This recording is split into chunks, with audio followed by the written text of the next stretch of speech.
Komiði sæl og velkomin í viðskipti á Hringbraut.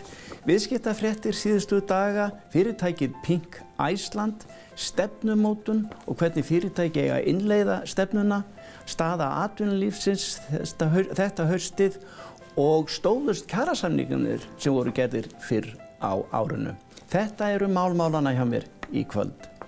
Ég ræði við Evu Maríu Þórarinsdóttur Lange, framkvæmdastjóra ferðaskrifstofunnar Pink Iceland, en markhópur fyrirtækisins hinsegin fólk. Fyrirtækið gengur vel. Bjarni Snæbjörn Jónsson, hagfræðingur og ráðgjafi, kemur að ræða við mig stefnumótun fyrirtækja og hvernig þau eiga að fylgja stefnunni eftir. Þá kemur Ásdís Kristjánsdóttir, forstöðumaður efnahagsviðs SA til mín og ræðir stöðuna í efnahagsmálum og hvort kjarasamningarnir fyrr á árinu hafi staðist. Að venju lítum við inn í kauphöllina og skoðum gengi hlutabréfa, en við byrjum á nokkrum viðskiptafréttum síðustu daga. Að þessu sinni ætla ég að skoða 5 verðmætustu fyrirtækin í kauphöllinni. Verðmætasta fyrirtækið Marel, en markaðsvirði þess um 448 milljarðar króna. Í öðru sæti Arion banki á 135 milljarða króna. Brim í þriðja sæti upp á 65 milljarða. Reitir í því fjórða á 52 milljarða og 5. verðmætasta fyrirtækið í kauphöllinni Hagar, metið á 48 milljarða króna á markaðnum. Fisk Seafood, sem við sögðum frá í síðasta þætti, hefur bætt við sig tæplega 2% í Brimi frá kaupunum á hlut Gildis lífeyrissjóðs daginn. Fyrirtækið núna komið með 10,2% hlut í Brimi. Fisk Seafood dótturfélag Kaupfélags Skagfirðinga og eftir kaupin áfram 4. stærsti hluthafinn í Brimi, en útgerðarfélag Reykjavíkur stærsti hluthafinn með 35% hlut. Guðmundur Kristjánsson eigandi útgerðarfélags Reykjavíkur og forstjóri Brims. Þetta voru viðskiptafréttir síðustu daga, en hingað komin Eva María Þórarinsdóttir Lange, framkvæmdastjóri Pink Iceland. Velkomin í þáttinn. Bestu þakkir. Þú fluttur frábæra ræðu í kauphöllinni á dögunum, þegar að hinsegin dagar voru opnaðir. Það var bjölluljómur þar og fín ræða þeir. Heyrðu, segðu okkur aðeins Pink Iceland. Markhópurinn ykkar svolítið sérstakur. Það hinsegin fólk. Akkurat. En hvernig kom þetta til að þú stofnaði fyrirtæki, svona fyrirtæki? Já, við getum eiginlega sagt að þetta hafi alltaf verið ástríða mín að vinna með og fyrir mitt fólk. Já. Og ég tilheyri hópnum sjálf, þannig að þetta hefur verið mitt svona hjartansmál frá upphafi. En hvar kviknaði hugmyndin? Nú, rauninni kviknaði hún fyrir mörgum árum síðan, en það var ekki fyrir 2011 þegar ég í námi við Háskóla Íslands í ferðamálafræði, að við áttum að búa til fyrirtæki svona á pappír. Já. Og þá hugsaði ég bara, þetta bara frábært tækifæri til að búa til þetta fyrirtæki á pappír. Þannig að hvað, skólaverkefnið var að fyrirtæki? Í rauninni. Já. Þetta var svo rauninni, viðskiptaáætlun var svo vel unnin og ég eiginlega samfærði sjálfur með að þetta væri bara frábær hugmynd og fleiri með mér. Og þannig að já, ég bara sló til og stofnaði fyrirtækið og tók þátt í gulllegginu, svona nýsköpunar. Hvernig gekk það? Við lentum í 3. sæti, þannig að það var bara mjög gaman og svona smá. Þar með var eiginlega boltinn fann að rúlla. Já, rauninni. Fékkstu eitthvað fjármagn inn í gegnum gullleggið? Þetta voru 250.000 en það var frábært til að byrja. Og líka ef að viðurkenning. Akkurat, jú, nákvæmlega. Förum þá aðeins yfir í, þið eru ferðaskrifstofu, ferðaskrifstofu leyfi, þetta mikið upplifana fyrirtæki en hluti af ykkar starfsemi, það eru þetta sem við vorum að ræða áður við komum hérna inn, það eru þessi brúðkaup sem við haldið utan. Jú, akkurat. Það alveg frá að til þá eða hvað? Já, við sjáum allt frá því að bara skipulagið hefst og það getur verið 2-3 árum undan jafnvel hjá sumum. Og þetta snýst það að búa til allt upprunaferlið frá því að gestirnir koma til landsins. Sumir koma með lítinn hóp með sér, aðrir koma með stóran hóp. Þannig að þetta allt frá bara 2 upp í 150 manns. Þið veljið staðinn þar sem hjónin eru gefin saman? Já, í rauninni í samvinnu við hjónin, við þeirra óskir. Og ég get kannski sagt að 95% okkar brúðkaupa fara fram utandyra. Heyrðu, þessar myndir sem þú sendið mér, sem eru mjög fínar, þetta yfirleitt bara úti í stórbrotinni náttúru. Akkurat. Og frábæra myndir eru. Já, þakka fyrir. Við vinnum með yndislegum ljósmyndurum að sjálfsögðu. Þannig að og það er svolítið gaman með brúðkaupin, þau eru svo, það er svo mikil margfeldisáhrif í kringum þau. Já. Við höfum áhrif á svo margt og við erum með blómaskeytingafólk, við erum með förðunarfólk, við erum með ljósmyndara, við erum með presta, við erum með fulltrúa frá siðmennt, goða og veitingafólk og allt á milli. Þannig að þetta er svolítið svona skemmtileg flóra sem maður snertir. Auglýsirðu þetta erlendis? Hvernig markaðsetturðu fyrirtæki? Rauninni upphaflega náttúrulega vorum við mikið að markaðsetja á okkar markhóp, eða svona í gegnum ákveðna kanala sem við kannski höfum aðgang að, bara vegna okkar tengslanets, persónulega tengslanets. Og svo út frá því rauninni byrjar orðsporið og það er rauninni orðspor okkar okkar markaðsetting, Já, rauninni. Þannig að við erum ekki mikið að auglýsa beint. Það kom fram í ræðinni að þið eru með 10 starfsmenn hingað í Ísland. Það kom líka fram að helmingurinn af öllum sem sagt ykkar viðskiptavinir varðandi allavega brúðkaupin eru gagnkynhneigð. Akkurat, það passar. Já, þetta er svolítið skondið. Þarna snúast leikarnir svolítið við, Hvernig er það hugsað? Já, það er þannig að það er svolítið skemmtilegt að fá þessa spurningu frá gagnkynhneigðum pörum að þau sem eru næstum því afsakandi og spyrja, er þetta í lagi? Og svona fá leyfi til þess að eiga viðskipti við okkur. Og við erum bara með eina mjög einfölda reglu. Við vinnum bara með góðu fólki og við erum svolítið í góðri stöðu hvað þetta varðar að við veljum okkar markhóp. Við veljum okkar gesti og við förum rauninni gegnum bara viðtal, þetta er svona næstum eins og atvinnuviðtal sem við förum í gegnum með gestum okkar að tilvonandi brúðhjónum og þetta þarf að vera traust samband okkar á milli. Og þannig að við þurfum að samþykkja þau alveg eins og þau þurfa að samþykkja að vinna með okkur. Ég skil. Nú síðan eru þetta með hefðbundnar bara ferðir, er það ekki? Jú, akkurat. Þá er það bara hópferði í rútu og farið landið og gullringurinn eða hvert farið. Algjörlega. Við erum meira í svona... Hvernig er það ykkar uppistaða faktist? Í rauninni okkar uppistaða, kannski fjárhagslega getum við sagt í dag eru brúðkaupin. Já, þau skila mest það. Já.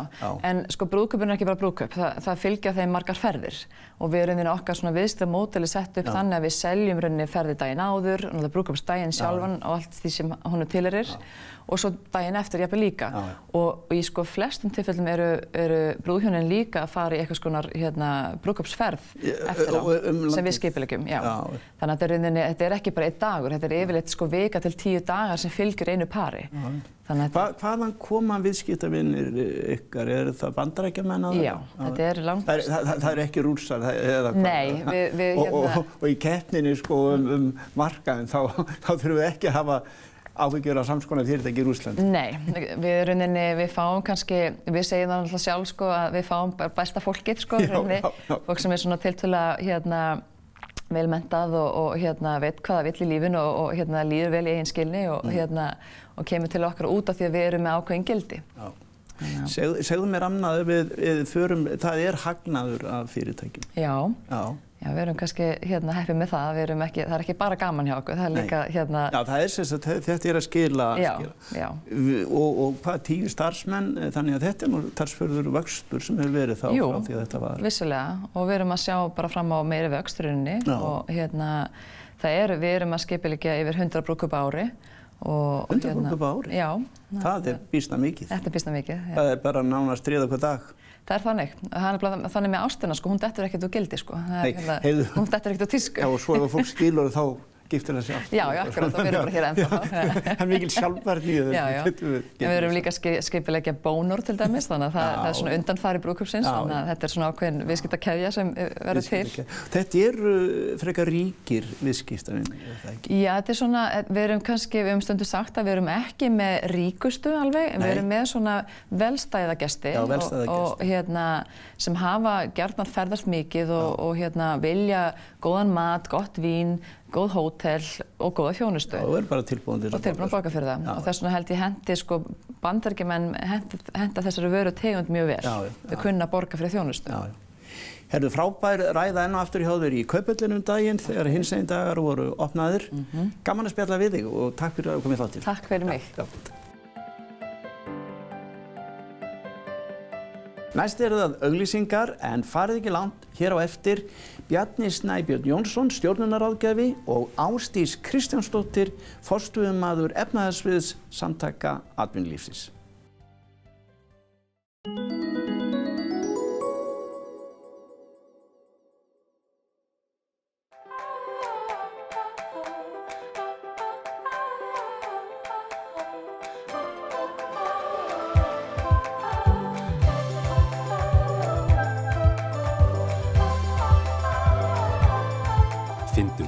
inn í heimi hávísanna. Icelandair.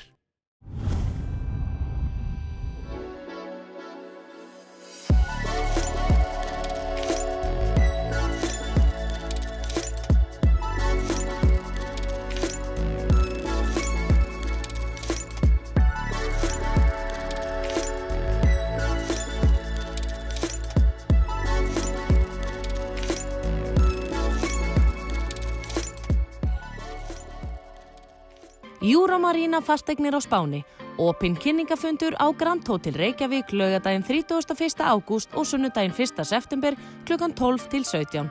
Allir velkomnir. Sjávarútvegssýningin 2019 verður í Laugardalshöll dagana 25. til 27. september næstkomandi. Missið ekki af stórglæsilegri sýningu sem fyllir alla sali Laugardalshallarinnar.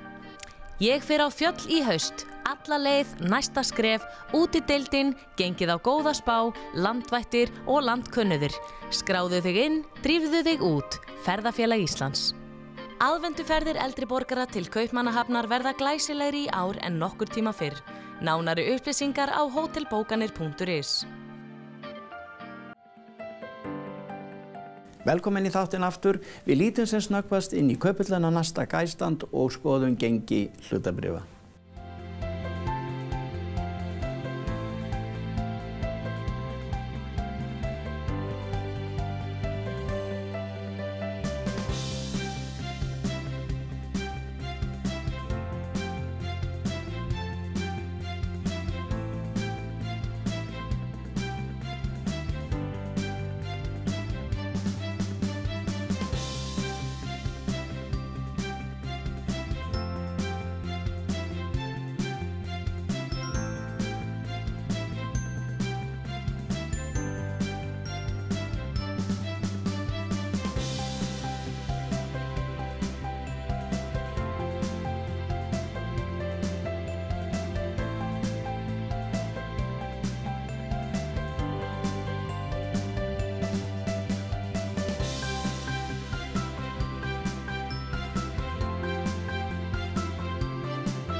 Næsti gestur minn Bjarni Snæbjörn Jónsson, stjórnunarráðgjafi. Velkomin í þáttinn. Hvað fyrir? Heyrðu, þú verður með mikla ráðstefnu núna í september og það hvernig ég innleiða svona stafrænt stefnu. Það alltaf verið að tala stefnumótun í fyrirtækjum, hvernig ég innleiða stefnurnar. Bjarni, hversu mikilvægt að fyrirtæki hafi góða stefnu? Já, það náttúrulega mjög mikilvægt að þú hafi góða stefnu og þú viti hvert þú að fara. Já. En það sem í vaxandi mæli menn að leggja áherslu á að þeir séu að komast þangað sem þeir ætla að fara. Já, að fylgja þá, menn setur sér stefnu, en þú þarft að fylgja stefnunni eftir. Þú þarft að fylgja stefnunni eftir og það sem hefur bara sýnt sig og allir þekkja að það bara þrautin þyngri að fylgja henni eftir. Það er gott að tala hana og skemmtilegt að tala hana og setja fram stefnuna, en síðan þú fyrir að fylgja henni eftir þá tekur við, þú þarft að verja tíma í það og alls konar fyrirhöfn sem bara erfitt að taka frá í daglegu amstri.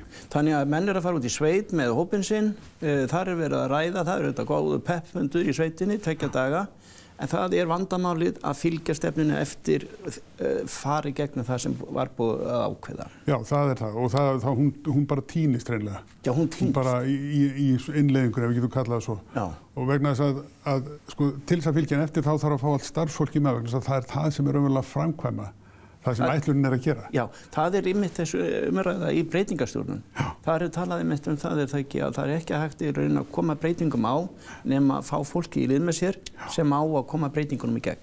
Já. Það ekki hugsa? Bæði fólkið og líka bara hugarfarið. Hugarfarið. Og það heilmikið að vinna bara í því að stilla fólki saman inn á það sem á að gera. En það mikill hraði núna í samfélaginu og umhverfinu og fyrirtæki eru þetta að keppa á hverjum degi og hafa kannski ekki tíma að þetta stefnan eða eitthvað svoleiðis.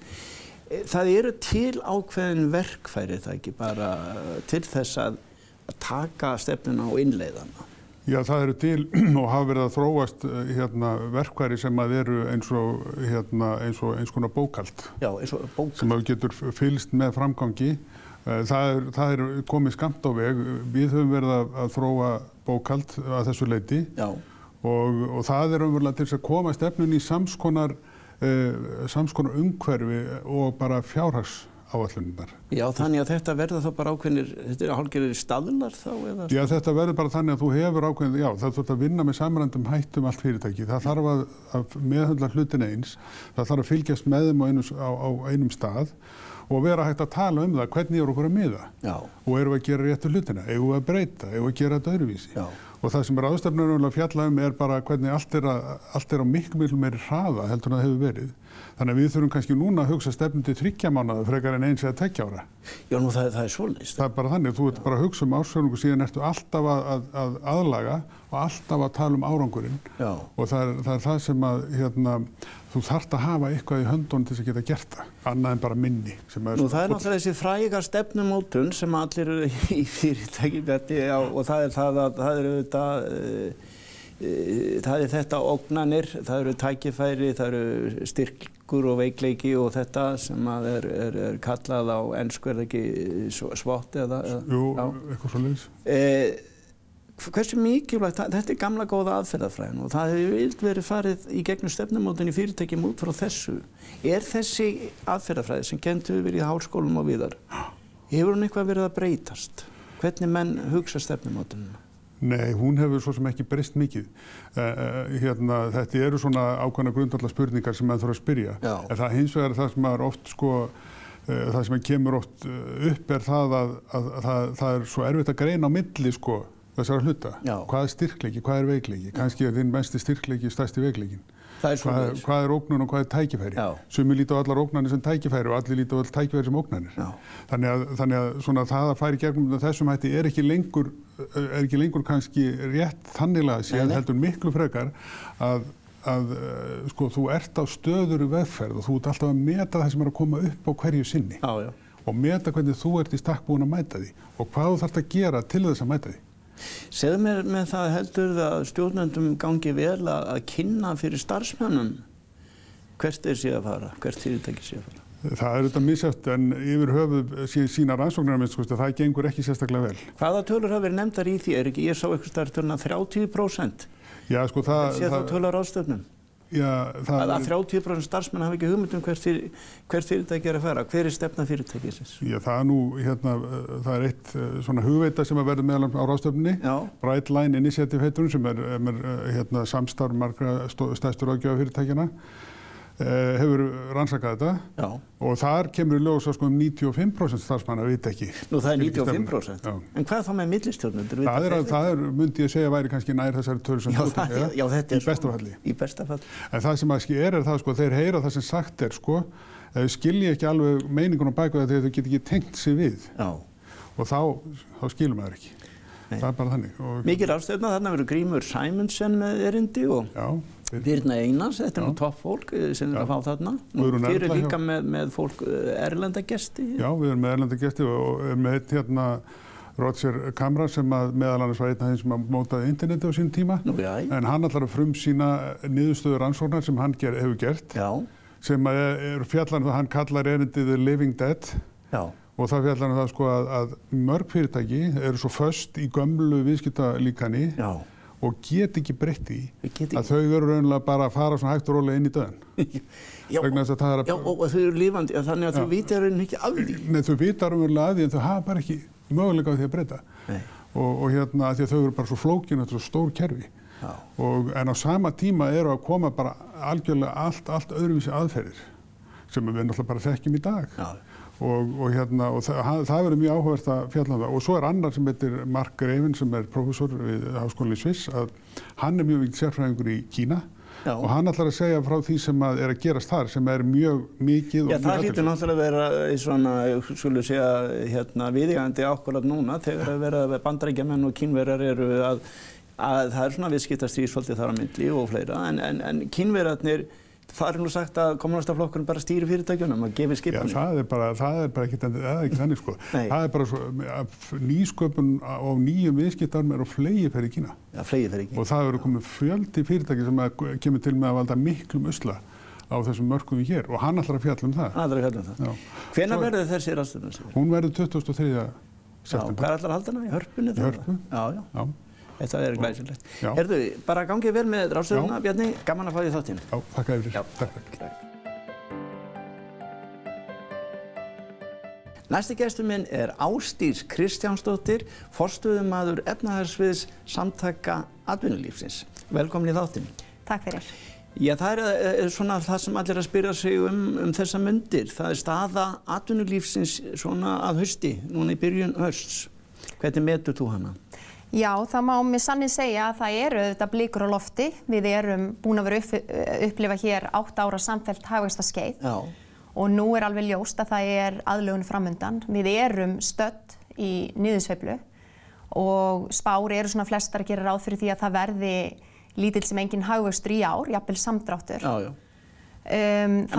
Verður þetta ekki svolítið svona snertilending frekar en mjúklending? Þetta ekki bara svona cirka 2, 3, 4, 5 mánuði núna? Heldur þetta verði ekki komið vel á skrið næsta sumar?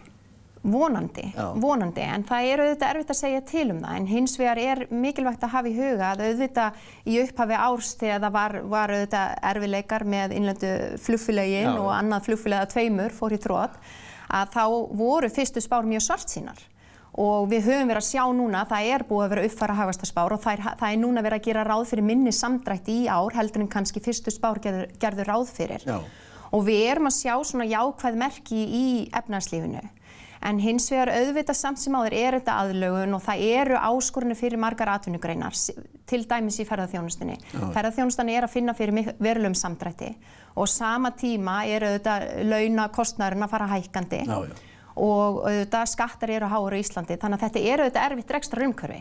Maður sá þetta daginn, ég sá þetta fréttir það að samt sem áður að hluti af þessu sem að kannski minnkar áfallið í ferðaþjónustunni það að erlendir ferðamenn sem hingað koma að þeir eru bara einfaldlega tekið hærri og þeir eyða meiru.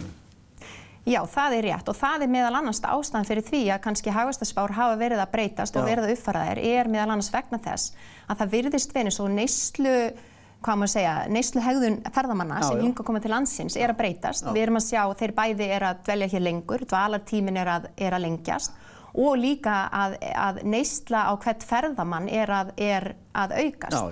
Og það skiptir alveg gríðarlega miklu máli fyrir okkur að við erum að fá meiri verðmæti út úr greininni þá og sama tíma þetta skapa þá líka útflutningstekjur. Já. Og það kannski það sem þetta jákvæða sem við erum að sjá ég alveg sammála, þetta gæti orðið eins konar mjúk lending en auðvitað á sama tíma hagkerfið stendur mjög sterkt. Við erum hér búin að byggja upp nýja útflutningsgrein, við erum með fjölbreyttari útflutningsgreinar. Og fjárhæður líka margar fyrirtækja miklu sterkari en það var bara fyrir nokkrum árum. Já, það mun meira jafnvægi. Og jafnvel heimila. Jafnvægi bara í efnahagslegu og fjármálalegu tilliti. Það að segja við nýttum þessa uppsveiflu í að greiða niður skuldir.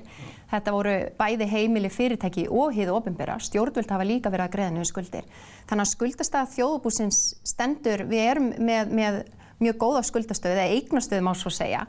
Og auðvitað vel að merkja að hrein erlend eignastaða þjóðarbúsins jákvæð upp á einhverja 600 milljarða. Þetta auðvitað gríðarlegir fjármunir. Þetta náttúrulega bara eitthvað sem það hefur ekki þekst. Segðu mér annað hérna, núna það verðbólgan, það auðvitað alltaf þessi eilífa á vinnumarkað og í atvinnulífinu, það verðbólgan.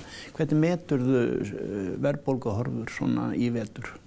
Það útlit fyrir að það verði áframhaldandi verðstöðugleiki og það má í raun segja að það eru nokkrar ástæður fyrir því. Já. Í fyrsta lagi þá erum við að sjá að fasteignamarkaðurinn það svona kólnun eða merki kólnun á fasteignamarkaði. Já. Og það auðvitað helst í hendur við bara hagsveifluna.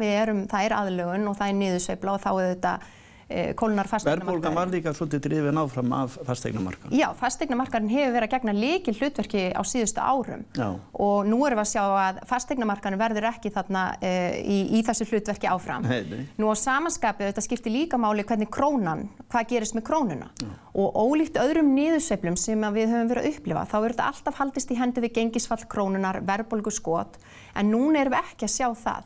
Krónan hefur vissulega veikst ef við horfum svona á milli ára, en þetta samt ekki veruleg veiking og þetta ekki að brjótast fram í gríðarlegri verðbólgu. Og það ríkir ákveðin bara stöðuleiki bæði í gengi krónunar og þar af leiðandi líka verðstöðuleiki í landinu. En för maður sér við þessar samningar sem þið gerðu í upphaf árs, menn höfðu talsverðar áhyggjur af því að þessi samningar væru óraunhæfir, en það fór nú betur en áhorfðist. Heldur þú að þessi samningar hafi einhver verðbólgu áhrif svona þegar líður á veturinn? Það var kannski, menn höfðu kannski, það má í raun segja að það var svolítið langt á milli samningsaðila, þannig að það var auðvitað ákveðin óvissa hangandi yfir svona hagkerfinu í heild og atvinnulífinu. En sem betur fer tókst að ná hér 4 ára samningum. Okkar mati eru þetta eru krónutölu samningar, það er að segja þetta eru krónutölu hækkanir, en við höfum kostnaðarmetið þessa samninga og fyrir atvinnulífið í heild er þetta innan þess svigrúm sem Seðlabankinn hafi svona gefið merki að væri, það er að segja, væri ekki ógna verðstöðuleiki í landinu.